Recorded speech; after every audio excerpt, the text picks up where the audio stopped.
नाग देखने में बहुत खूबसूरत होता है, लेकिन जब डसता है तो मरने वाले को पानी पीने की मोहलत भी नहीं मिलती। मैंने सविता की तरफ देखकर कहा, अमित भी मेरे आइडियल के करीब तर है और शादी के वक्त मैं खुद को दुनिया की खुशकिस्मत लड़की समझ रही थी, मगर पहली रात को मेरे सारे सपने टूट गए। सविता ने कहा, तुम्हारा रख रखाव रहने का अंदाज और खुशी भरी जिंदगी देखकर तो गुमान भी नहीं होता कि तुम्हारा पति इतना जालिम होगा। सविता, मैं तुझे कैसे बताऊं? मैंने दुखों के रंग अपने चेहरे पर मलने की कोशिश करते हुए कहा। अमित जब पहली रात को कमरे में दाखिल हुए तो उन्हें देखते ही मेरी सारी खुशी हवा हो गई।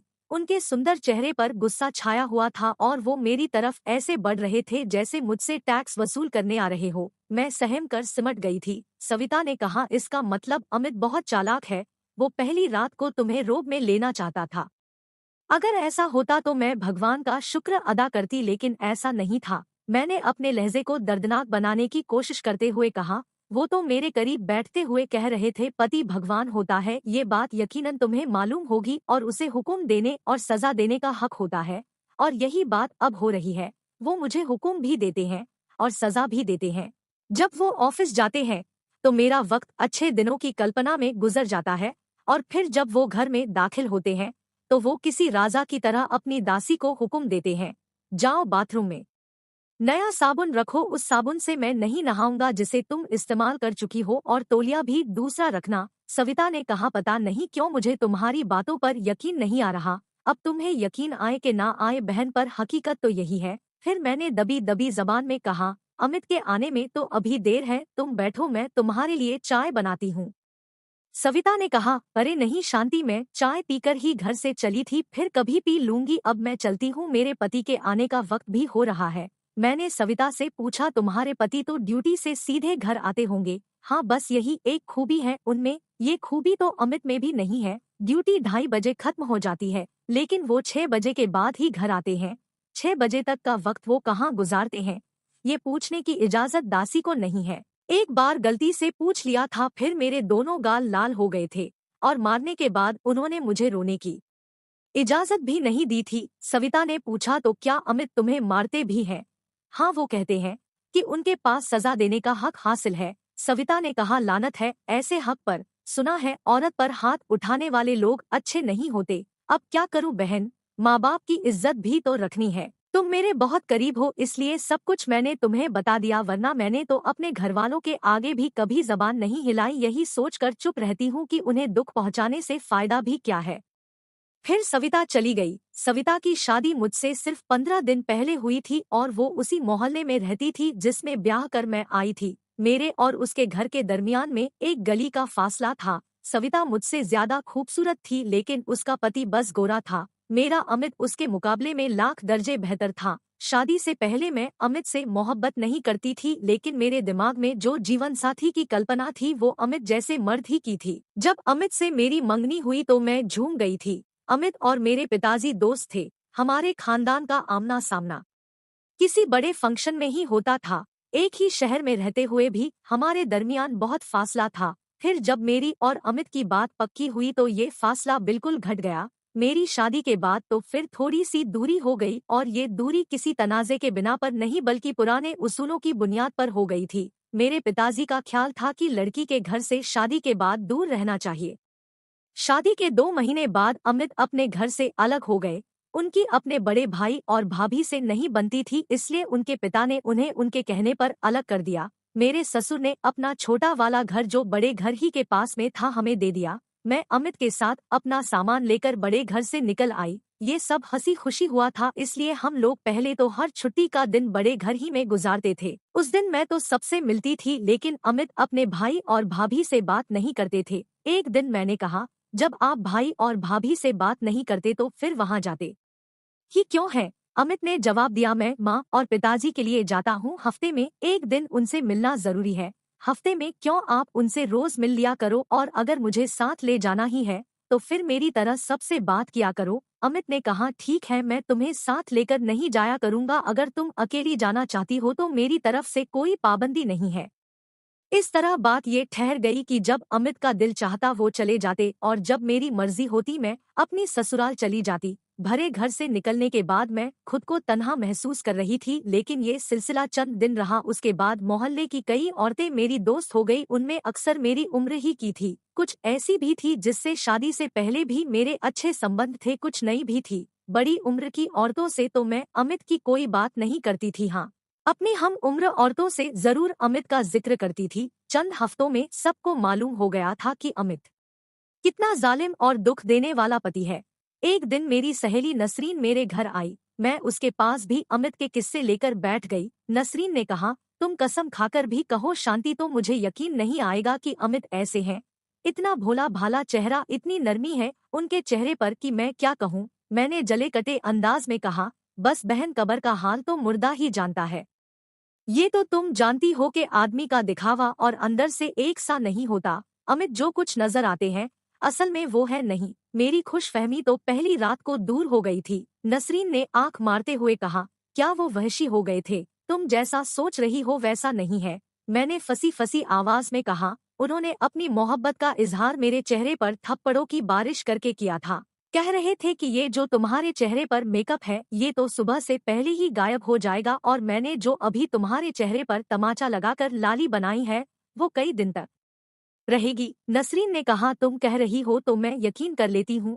अगर तुम यकीन ना भी करो तो क्या फर्क पड़ेगा, अमित बदल तो नहीं जाएंगे। कल रात की तो बात है, उन्होंने दस्तरखान उलट दिया और मुझे लाते और घूंसे मारने के बाद बिस्तर पर लेट गए। मैंने रोने वाली आवाज में कहा, बात सिर्फ इतनी हो गई थी कि सब्जी में नमक कुछ ज्यादा हो गया था। मैंने सजा उठाने के बाद भी माफी मांगी ताकि वो कुछ खा लें, लेकिन वो खुद भी रात भर भूखे रहे और मुझे भी भूखा रहना पड़ा। नसरीन ने मशकूक अंदाज में मेरी तरफ देखते हुए कहा, अजीब आदमी है। मैंने कहा, अजीब से भी कुछ ज्यादा है। बस सुबह घर से निकलते हुए उनके चेहरे पर मुस्कुराहट होती है। उस मुस्कान की वजह भी मुझे मालूम है। उनकी माँ ने कहा था कि घर से निकलते हुए पत्नी की बद्दुआ नहीं लेना चाहिए, हंसी खुशी घर से निकला करो। नसरीन ने कहा, अमित और उनके भाई का झगड़ा है ये तो मैंने सुना था, लेकिन वो खुद ऐसे हैं इसका मुझे पता नहीं था। मैंने कहा, इसका पता तो सिवाय मेरे किसी और को नहीं है, ना मैं किसी के आगे जिक्र करती हूँ। कितनी औरतें मोहल्ले की मेरे घर आती हैं, मैं किसी को मना नहीं करती, लेकिन मेरा मोहल्ले वालों से मिलना भी अमित को पसंद नहीं है। वो कहते हैं कि मोहल्ले के किसी औरत को घर में मत आने दिया करो। अब तुम बताओ नसरीन, क्या मैं तुम्हें अपने घर में आने से मना कर सकती हूँ? नसरीन ने कहा, अगर तुम्हारा पति नहीं चाहता तो हम नहीं आया करेंगे। अरे नहीं नसरीन, मेरा ये मतलब नहीं था, तुम तो आया करो। अमित कौन सा दिन भर घर में रहते हैं, शाम 6 बजे के बाद आते हैं। हालांकि उनकी ड्यूटी 2:30 बजे खत्म हो जाती है। अब तुम मुझसे ये मत पूछना कि ड्यूटी के बाद का वक्त वह कहाँ गुजारते हैं। नहीं नहीं, मैं नहीं पूछूंगी। मैं जानती हूँ कि ड्यूटी के बाद जो मर्द सीधे घर नहीं आते उनका कोई न कोई चक्कर जरूर होता है, लेकिन अमित जैसे आदमी को कौन मुंह लगाएगी। मैंने कहा, ये तो बरतने के बाद की बात है, वैसे तो उन में औरतों के लिए बड़ी कशिश है, उन्हें देखकर तो कोई भी मर मिटने को तैयार हो सकती है। नसरीन ने कहा, मर मिटने के बाद वो तो अपने नसीबों को रोएगी, हाँ जैसे मैं रो रही हूँ। तेरे पति का हाल तो अमित जैसा नहीं होगा। नसरीन ने कहा, नहीं बहन, खुदा न करे ऐसा हो। वैसे मेरा पति इतना खूबसूरत भी नहीं है, मगर मुझे बहुत मोहब्बत करता है। पहले तो मैं सोचती थी काश मेरा पति भी अमित जैसा हो, लेकिन तुमसे जो कुछ सुना है उसके बाद तो मेरा पति जैसा भी है मुझे अच्छा लग रहा है। मेरी शादी को 4 साल हो गए, लेकिन उन्होंने मुझे उंगली भी नहीं लगाई। मैंने पूछा, मेरी तरह तुम्हें भी औलाद अभी तक क्यों नहीं हुई? ऐसी बात नहीं है, बस अब चंद महीने की देर है। मैंने कहा, मेरे मुकद्दर तो अभी सोए हुए हैं। शादी को तो 2 साल भी पूरे नहीं हुए, आने वाली महीने की 10 तारीख को 2 साल पूरे हो जाएंगे। औलाद के लिए कहते हैं पति पत्नी का दिल मिलना भी जरूरी होता है। मैं तो अपना दिल हर हाल में मिले रखने की कोशिश करती हूँ, लेकिन अमित ऐसा नहीं चाहते हैं। जब तक अमित मुझे नहीं चाहेंगे उस वक्त तक मुझे औलाद नहीं मिलेगी। फिर नसरीन ये कहकर उठ गई कि इस बात को खत्म करो, 5 बज गए हैं और मुझे लेडी डॉक्टर के पास भी जाना है। मैंने उसे चाय का पूछा, लेकिन उसने मना कर दिया और चली गई।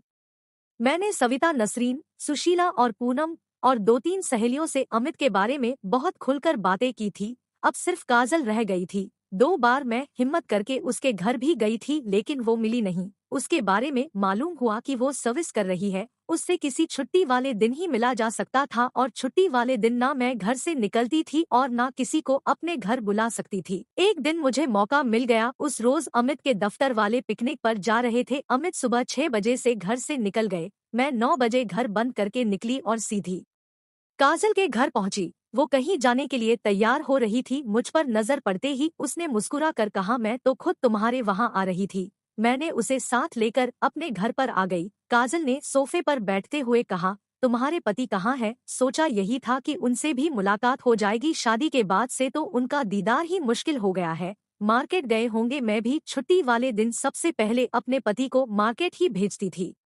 मैंने काजल के सामने वाले सोफे पर बैठते हुए कहा, अमित ऐसे नहीं है। वो मार्केट जाने की बजाय किसी के घर जाना ज्यादा पसंद करते हैं। नाश्ते के बाद बगैर बताए घर से निकल गए। थोड़ी देर मैंने इंतजार किया और फिर तुम्हारी तरफ आ गई। वो जब घर से निकलते हैं तो फिर 6 बजे से पहले नहीं आएंगे। जब से मैं इस घर में आई हूँ उनका यही रूटीन है। छुट्टी का दिन भी तो वो मेरे साथ नहीं गुजारते। मैं भी अब दुआ करती हूँ कि उनका वक्त घर में न गुजरे। काजल ने कहा, क्यों ऐसा क्यों? मैंने कहा, क्या बताऊं बहन, मैं बहुत मुसीबत में हूँ। तुम्हें तो मालूम है, जब मेरी शादी अमित से हुई तो मैं खुद को खुश नसीब समझती थी। मैंने सोचा था कि एक सुंदर मनपसंद चीज मुझे मिल गई है। काजल ने कहा, अमित पर तो इस मोहल्ले की बहुत सी लड़कियां मरती है। मैंने कहा, उन लड़कियों में मैं शामिल नहीं थी, लेकिन अमित मुझे नसीब हो गया। काजल ने कहा, ठीक कह रही हो तुम। शादी से पहले तुमने कभी अमित के हवाले से कोई बात नहीं की थी। मैंने कहा, जबकि तुमने कई बार बात की थी। फिर जब तुम्हारा कहीं रिश्ता तय पाया तो तुमने ठंडी सांस भरकर कहा था कि जोड़े आसमान पर बनते हैं। मुझे भी इस बात पर यकीन था, लेकिन मेरा जोड़ा सिर्फ देखने में ठीक और बेमिसाल है। काजल ने पूछा, क्यों, क्या हुआ? मैंने कहा, बहुत कुछ हो गया, बस मैं क्या बताऊं। अमित के जुल्म की कौन कौन सी बात तुम्हें बताऊं? वो जहर के भरे नाग है, नाग। शादी के बाद इन 2 सालों में उन्होंने मुझे एक पल भी सुकून से रहने नहीं दिया। उनकी जबान ही नहीं, हाथ भी चलते हैं। मेरे हर काम में कीड़े निकालते हैं। कल रात भी उन्होंने जरा सी बात पर मुझे बहुत मारा। मैंने लर्जती आवाज में कहा, मैं रात भर तड़पती रही, लेकिन उन्होंने पलटकर मेरी तरफ नहीं देखा। ये तुम क्या कह रही हो शांति? तुम्हें पता है मैंने मेरे पति से तलाक इस बात पर ली थी कि उसने मुझे सिर्फ एक बार मारा था। काजल ने हैरत से मेरी तरफ देखते हुए कहा, तुम पता नहीं क्यों 2 साल से जुल्म बर्दाश्त कर रही हो। हम लोग जिस दौर में सांस ले रहे हैं वो बहुत आगे निकल गया है। ये जुल्म का मुकाबला करने का दौर है, मजलूम बनकर जिंदा रहने का नहीं। मैंने काजल से कहा, मैं कितनी बार अमित से कह चुकी हूँ, जब आपको मेरी परवाह नहीं, मेरी कोई चीज कोई काम पसंद नहीं तो फिर मामला खत्म कर दो। लेकिन अमित ने कहा, नहीं, अब ये मामला खत्म नहीं हो सकता। किसी औरत को तलाक देना हमारी खानदानी रिवायत के खिलाफ है।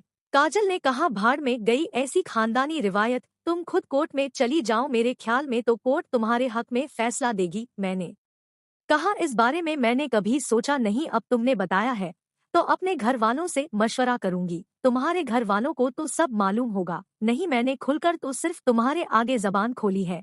वैसे इशारों इशारों में तो मैंने कई सहेलियों से बात की है। अगर रात अमित मुझे मारते नहीं तो शायद तुम्हारे आगे भी बात नहीं करती। किसी न किसी से तो मुझे दिल का बोझ हल्का करना ही था। काजल ने कहा, अच्छा हुआ तुमने मुझसे बात कर ली। इस दौरान कई बार अमित हमारे दफ्तर आए। अगर मुझे मालूम होता तो मैं बात कर लेती। मैं तो उन्हें बहुत अच्छा समझती थी। अब आएंगे तो जरूर बात करूंगी। काजल की इस बात ने मेरे दिल की धड़कन तेज कर दी थी। सबसे पहले तो जहन में ये सवाल उभरा कि अमित काजल के दफ्तर क्यों जाते हैं। फिर ये कि कहीं काजल के साथ उनका कोई चक्कर तो नहीं था, और कहीं काजल ने अमित के कहने पर तो अपने पति से तलाक नहीं ली थी। ये भी मुमकिन है अब काजल मुझे हटाकर अपना रास्ता साफ करना चाहती हो। शांति, तुम्हें क्या हुआ? मैं इतनी देर से बकवास किए जा रही हूँ और तुम खामोश बैठे हो। कुछ सुना तुमने मैंने क्या कहा? मैं सोच रही थी कि तुम्हें चाय पिलाऊं के ठंडा। काजल ने कहा, मैं चाय पीती नहीं, अगर ठंडा है तो पिला दो, वरना कोई बात नहीं। मैंने फ्रिज से बोतल निकालकर काजल के सामने रखी और फिर बोली, अमित तुम्हारे दफ्तर किस काम से आते हैं? ये तो मैं नहीं जानती, लेकिन ये मुझे मालूम है कि मेरा बॉस और अमित आपस में दोस्त है। वो जब भी दफ्तर आते हैं मुझसे जरूर मिलते हैं। मैंने पूछा, तुम्हारी तलाक का भी उन्हें पता होगा? क्यों नहीं, तलाक दिलाने में उन्होंने मेरा बहुत साथ दिया था। अगर वो इतना अच्छा वकील नहीं करते तो मेरी तलाक मुमकिन नहीं थी। वकील भी उनका दोस्त था, सिवाय कोर्ट की फीस के उसने मुझसे कुछ नहीं लिया, हालांकि मैंने देने की बहुत कोशिश थी। अब अमित भी चाहते हैं कि मैं किसी अच्छी जगह दूसरी शादी कर लूं। मैंने कहा कोई है तुम्हारी नजर में? काजल ने कहा मेरी नजर में तो नहीं है, लेकिन अमित ने कहा है कि वो इस सिलसिले में मेरी मदद करेंगे। मैंने अच्छा होता अगर आज अमित घर पर होते तो तुम्हारी शादी की सारी बात हो जाती। मैं उनसे पूछ लेती कि उनकी नजर में कौन है जिसकी शादी वो तुम्हारे साथ करना चाहते हैं। काजल ने कहा मेरा ख्याल है अभी उनकी नजर में कोई नहीं है, लेकिन मैंने उनसे ये जरूर कहा है कि बंदा न सिर्फ देखने दिखाने में ठीक हो बल्कि अंदर से भी शरीफ हो। मैंने कहा ये तुमने ठीक किया, क्योंकि खूबसूरत शाम को कोई गले में डालना पसंद नहीं करता। काजल ने कहा तुम भी अपने गले के खूबसूरत शाम को उतार कर फेंक दो। मैंने तंजिया अंदाज में कहा ताकि कोई सपेरन उसे अपने गले में डाल ले। काजल ने कहा ये तुमने बहुत अकल की बात की है। सपेरन का साम कुछ नहीं बिगाड़ सकता, चाहे वो कितना भी जहरीला हो। फिर वो खाली बोतल मेज पर रखकर बोली मैं चलती हूँ, मुझे एक और जगह भी जाना है। काजल के जाने के बाद भी मैं बहुत देर तक गौर करती रही। काजल जैसी चालाक औरत के लिए अमित जैसे बंदे को फांस लेना ज्यादा मुश्किल नहीं था। अब मुझे क्या करना चाहिए? मैंने कई बार इस सवाल पर गौर किया, लेकिन इसका जवाब समझ में नहीं आया, सिवाय इसके कि अमित से इस मसले पर बात की जाए। अमित से काजल के बारे में बात करना मेरे लिए एक मुश्किल काम था। मैंने बार बार बात करने की कोशिश की, लेकिन मेरी हिम्मत ही नहीं पड़ी। पूरा एक हफ्ता गुजर गया, छुट्टी का दिन था। अमित चुके पिकनिक वगैरह पर नहीं गए थे, इसलिए 10 बजे तक तो सो कर उठे। उनके उठने से पहले मैंने भी नाश्ता नहीं किया था। उनके उठने के बाद हम दोनों ने नाश्ता किया। 3-4 दिन से मैं महसूस कर रही थी कि अमित जैसे कुछ बदल बदल से गए हो, लेकिन उनमें क्या बदलाव आया था इसका सही अंदाजा लगाना मेरे लिए मुश्किल था। नाश्ते के बाद मैंने पूछा आज दोपहर का क्या प्रोग्राम है? अमित ने कहा कोई प्रोग्राम नहीं है, आज माँ और पिताजी आएंगे फिर बात होगी। उन्होंने रात में कहा था कि वो हमारे घर आएंगे। मैं चाय के बर्तन उठा रही थी कि वो दोनों घर में दाखिल हुए। मैं चाहती थी कि वो हमारे छोटे से ड्राइंग रूम में बैठे, लेकिन वो दोनों सीधे बेडरूम में आकर बैठ गए। पिताजी ने तेज आवाज में कहा हमारे लिए चाय वगैरह लाने की जरूरत नहीं, हम लोग चाय पी कर आए हैं। बर्तन रखकर जब मैं बेडरूम में दाखिल हुई तो अमित बेड के सामने पड़े हुए सोफे पर बैठे थे और पिताजी और माँ हमारे बेड पर बैठे थे। सास और ससुर के सामने अमित के करीब बैठना मुझे अच्छा नहीं लगा, इसलिए मैं कमरे में दाखिल होकर खड़ी हो गई। किसी ने मुझे बैठने के लिए नहीं कहा। मेरे ससुर ने मुझसे कहा मैं तुमसे कुछ बातें करने आया हूँ। तुम्हारी सास मेरे साथ आने पर तैयार नहीं थी, लेकिन बात बहुत अहम थी, इसलिए मैं जिद करके इसे भी अपने साथ लाया हूँ। मेरी बड़ी बहू मिजाज की तेज है, अक्सर उसका रवैया बर्दाश्त नहीं होता है, लेकिन हम लोग समझ लेते हैं और कोशिश करते हैं कि पति पत्नी के दरमियान संबंध अच्छे रहे। अमित को अलग रखने में भी यही बात थी कि घर का माहौल खराब ना हो। अगर हमारी मर्जी नहीं होती तो अमित हमसे अलग नहीं रह सकता था। मैंने धीमी आवाज में कहा मैं ये सब जानती हूँ पिताजी। मेरे ससुर ने कहा अमित से तुम्हारी शादी अमित की मर्जी से की गई है। हालांकि हमारी नजर में तुम बहुत मामूली सूरत शक्ल की लड़की हो, लेकिन बहरहाल अमित की पसंद हो। हमारा ख्याल यही था कि तुम लोगों की जिंदगी पुरसुकून गुजरेगी, लेकिन हमारा अंदाजा गलत निकला, क्योंकि तुम लोगों की जिंदगी पुरसुकून नहीं है। मैंने दबी दबी आवाज में कहा ऐसी बात तो नहीं है पिताजी, हम लोग बहुत खुशगवार माहौल में सुकून से जिंदगी गुजार रहे हैं। मेरे ससुर ने आंखें दिखाते हुए मुझसे कहा झूठ मत बोलो, मैं समझता हूँ कि औरत को मारना बड़ा गुनाह है और अमित तुम्हें जरा जरा सी बात पर मारता पीटता है। मैंने कहा नहीं नहीं पिताजी, ये सब गलत बात है, किसी ने आपके सामने गलत कहा है। मेरे ससुर ने कहा हमारे खानदान में औरत को तलाक देने की रिवायत नहीं है और अमित तुम्हें तलाक देना चाहता है। मैंने कानों को हाथ लगाकर सरगोशी की। तलाक? मगर मेरा कसूर क्या है? इस बार मेरे ससुर की बजाय अमित बोले क्या हमारी शादी की पहली रात अच्छी नहीं गुजरी? मैं तुम्हें अपनी महबूबा समझता हूँ, बीवी नहीं, लेकिन तुम कहती हो कि तुम्हारे साथ मेरा रवैया बेहद खराब है और मैं तुम्हें किसी दासी की तरह समझता हूँ। हमें किसी किस्म की माली परेशानी ना हो, इसलिए मैं तुम्हारे कहने पर ड्यूटी के बाद भी एक पार्ट टाइम जॉब करता हूँ, लेकिन तुम्हारे कहने से लोग ये समझते हैं कि मैं तुम्हारे सिवा किसी और को चाहता हूँ और ड्यूटी के बाद का वक्त वहाँ गुजारता हूँ। मैंने तुम्हें मारना पीटना तो दूर की बात है, कभी उंगली भी नहीं लगाई, लेकिन कहा यह जाता है कि मैं तुम्हें रोज मारता हूँ, बर्तन तोड़ता हूँ, नमक ज्यादा होता है, तो सब्जी फेंक देता हूँ, और ये कि मैं खूबसूरत सांप हूँ और तुम्हारे गले से लिपट गया हूँ, और ये कि तुम्हारा मेरा ताल्लुक एक राजा और दासी से ज्यादा का नहीं। बोलो, क्या ये सब गलत है? अमित की आवाज गुस्से की शिद्दत से लरज रही थी। अमित बगैर सांस लिए बोल रहे थे और मैं बुत बनी ये सब कुछ सुन रही थी। जब वो रुके तो मैंने भर्राई आवाज में कहा, ये सब गलत है। अगर ये गलत है तो फिर ये बातें लोगों तक, मेरे माँ बाप तक किस तरह पहुंची? मैंने एतराफ करने में ही बेहतरी समझी और कहा, मेरी वजह से पहुंची है। ये सब कुछ मैंने खुद अलग अलग औरतों से कहा था, इसलिए कि आप पर कोई गलत नजर ना डाले। मैं आप पर किसी और की परछाई भी नहीं पड़ने देना चाहती। अमित मेरी तरफ हैरत और मोहब्बत भरी नजरों से देखते हुए बोले, ये तरीका ठीक नहीं। मेरी खुददारी को ठेस पहुंचाकर तुमने अपने लिए सुरक्षा चाही है। मैंने कहा, तरीका गलत है या सही है मैं नहीं जानती, आप नहीं जानते मैं आपसे कितनी मोहब्बत करती हूँ। मैंने सास और ससुर का ख्याल किए बगैर कहा, मेरा बस नहीं चलता, वरना मैं आपको घर से बाहर भी नहीं निकलने देती। अमित ने कहा, पागल औरत, अगर मैं पिताजी से मशवरा करने नहीं जाता तो आज तुम मेरे घर से बाहर होती। मैंने तय कर लिया था कि ऐसी झूठी औरत के साथ रहना भी पाप है। मेरे ससुर ने कहा, ये कह रहा था कि तुम्हें तलाक देकर काजल से शादी करेगा, लेकिन मैंने कहा चलो पहले उस औरत से तो बात करके देखें कि वो क्या आग लगाना चाहती है और क्यों ऐसे कर रही है। मैंने हिचकियों से रोते हुए कहा, नहीं नहीं, ऐसा जुल्म मत करे वरना मैं मर जाऊंगी। मैं रोना नहीं चाहती थी, लेकिन मेरी आंखों से आंसू खुद ही निकल रहे थे और देखते ही देखते मैं तेज तेज रोने लगी। मेरी सास ने उठकर फौरन मुझे अपने सीने से लगा लिया और पीठ थपक कर तसल्लियां देने लगी। मेरी सास ने कहा, मेरे ख्याल में ये सब सिचुएशन तुम लोगों के अलग रहने की वजह से पैदा हुई है। चलो लानत भेजो अब हर बात पर, और आइंदा ऐसी हिमाकत मत करना। उस रोज के बाद से मेरी सास ससुर हमारे साथ ही रहने लगे और अब दोनों के साथ रहते हुए मुझे कोई खौफ और कोई परेशानी नहीं है।